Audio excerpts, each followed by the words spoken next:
हैदराबाद के गांव खुदा बख्श खासखेली के करीब मुबैना पुलिस मुकाबले में डाकू को जख्मी हालत में गिरफ्तार कर लिया गया।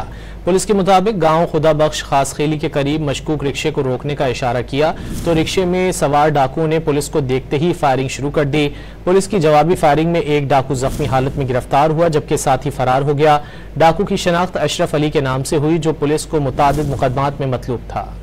हैदराबाद के गांव खुदा बख्श खासखेली के करीब मुबैना पुलिस मुकाबले में डाकू को जख्मी हालत में गिरफ्तार कर लिया गया। पुलिस के मुताबिक गांव खुदा बख्श खासखेली के करीब मशकूक रिक्शे को रोकने का इशारा किया तो रिक्शे में सवार डाकुओं ने पुलिस को देखते ही फायरिंग शुरू कर दी। पुलिस की जवाबी फायरिंग में एक डाकू जख्मी हालत में गिरफ्तार हुआ जबकि साथी फरार हो गया। डाकू की शनाख्त अशरफ अली के नाम से हुई जो पुलिस को मुतादिद मुकदमात में मतलूब था। हैदराबाद के गांव खुदा बख्श खासखेली के करीब मुबैना पुलिस मुकाबले में डाकू को जख्मी हालत में गिरफ्तार कर लिया गया। पुलिस के मुताबिक गांव खुदा बख्श खासखेली के करीब मशकूक रिक्शे को रोकने का इशारा किया तो रिक्शे में सवार डाकुओं ने पुलिस को देखते ही फायरिंग शुरू कर दी। पुलिस की जवाबी फायरिंग में एक डाकू जख्मी हालत में गिरफ्तार हुआ जबकि साथी फरार हो गया।